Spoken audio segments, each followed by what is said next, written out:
All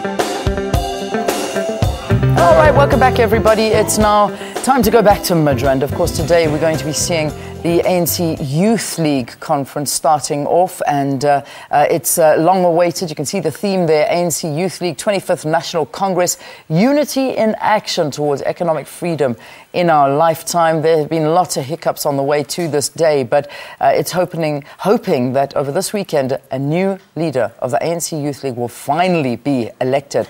There are 4 running candidates for it, and we'll see which one comes out strong and who takes on that position. Now, you'll remember, basically, since 2012, there hasn't actually been an official leader. I mean, yes, in acting capacities, but nobody has actually taken on the presidential capacity of the ANC Youth League since Julius Malema was ousted from there. So what we need to do now is focus on this, and Ayanda is there. She's actually standing by with the ANC spokesperson, Zizi Kodwa. So let's find out what we can expect today and going forward. Good morning to you again, Ayanda.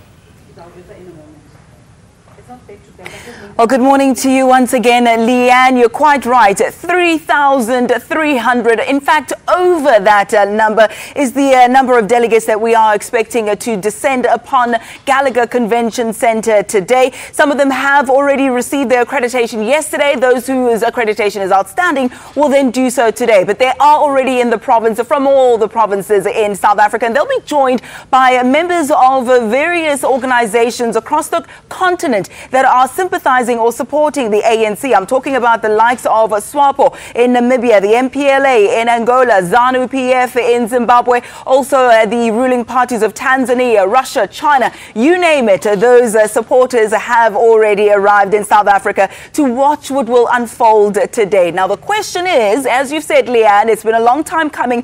Are all systems in place? Is it all systems go? Let's speak to Zizi Kodwa to find out more. A very good morning to you. Thank you so much for joining us. Thank you. Logistically, Zizi, as far as the provincial structures are concerned, there have been some questions as to the auditing processes, ghost delegates and allegations thereof. Is it all systems go? Part 1 of the program, in terms of the conference, started yesterday. Today we are on part 2.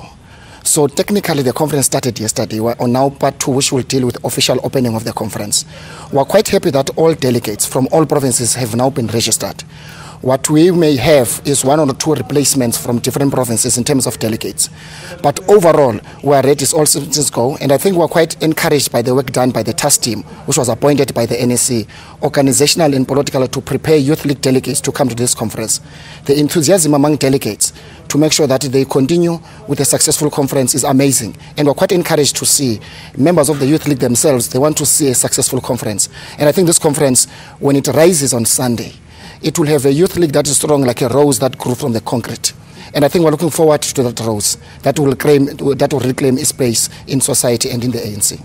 Let's speak now about the road leading up to today's Congress. It has not been an easy one. I think hiccups and hurdles are the words used to describe some of the goings on prior to this. As recently as yesterday, we know that the PGC in Gauteng ran into the early hours of this morning trying to conclude there. And also the legal actions with regard to those in the Northwest who are perhaps saying that they're not entirely happy with the way things turned out in their province. Speak to us about not only the legal proceedings, but also what happened in Gauteng. Just on legal proceedings that took place yesterday, we do discourage members of the organization, particularly of the Youth League at this stage. It has been tried by some in the past. You remember in Mangaung, there were individuals not representing structures, because there's no branch of the ANC or branch of the Youth League that can mandate a delegate to go to court.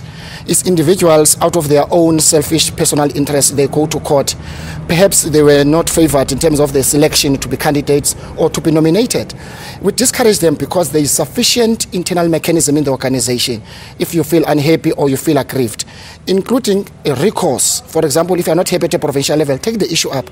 As the ANC, for an example, we haven't received any complaints or in terms of dispute where people are unhappy in the Youth League level, because you could take those issues to the ANC. Equally, the door is still open, even at the plenary of the conference. You could still raise an issue of unhappiness. The conference is run 2 committees.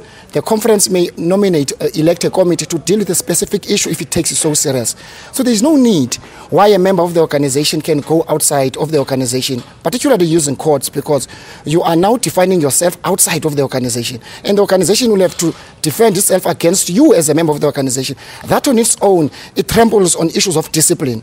And I think to some extent, we may have to take disciplinary actions against those who drag the name of the organization into outside structures of the organization when there is sufficient mechanism in the organization. Many who tried it before, they have perished with history. If you look at people who took Mangaung to court, we don't even know where are they now. They went to wilderness, some of them they're in political desert. And we don't encourage members of the Youth League, young as they are, that they must opt for that option. We think that they must exhaust all internal mechanisms in the organization. But we're quite excited that that issue has been resolved. The courts have refused to be used for whatever reasons. And I think somewhere else, even if somebody thinks about it, it's not an option politically. It's wrong to do so. Come to the ANC, come to the Youth League, come to the conference. The conference may be sympathetic to you and hear your issue. Let's go to the host province now, Gauteng. There has been a number of glitches in a number of provinces, and some of those provinces, we must remember in terms of the guidelines of the conference is constituted by 90% by delegates from branches. So the fact that there could be a province where the PGC did not sit, it may not have an impact in terms of the guidelines, because the PGC, it's not what determines the credentials of the conference. It's delegates from the branches. It may be an issue to an extent that there could be other issues that are related to disputes that would have arisen out of that process. But on its own, it does not affect the credentials of sitting of the conference. But I'm sure the conference will have opportunity to reflect on those issues. What about allegations that the mother body perhaps is interfering in all of this? Then that was the reason why the initial conference was then turned into a consultative forum. There have been allegations that brown envelopes and golden handshakes and money has been exchanged to try and influence the proceedings here today, because they'll have a direct bearing on 2017. And the Youth League has been known previously as being the, quote, kingmakers. So there's a lot of interest in how proceedings will go today, because that will then affect 2017. We have always been open about our weaknesses internally. If you look at some of the NGC discussion documents, we're talking about new tendencies in the organization, broadly in the ANC. We're talking about the issue of money, the very new tendencies of lobbying, which is quite strange in the organization, where we use names of organization, name dropping for an example, where we use names of the ANC leaders without them knowing that the ANC Youth League contesting or contender is supported by this leader of the ANC. These are new tendencies in the organization. And I think part of what this conference must talk about is precisely those issues. The issues about allegations of brown envelope and so on. And I think we've got to deal with those issues organizationally, because they then undermine the very important principle of internal democracy, a right to contest. Because there's nothing wrong with it.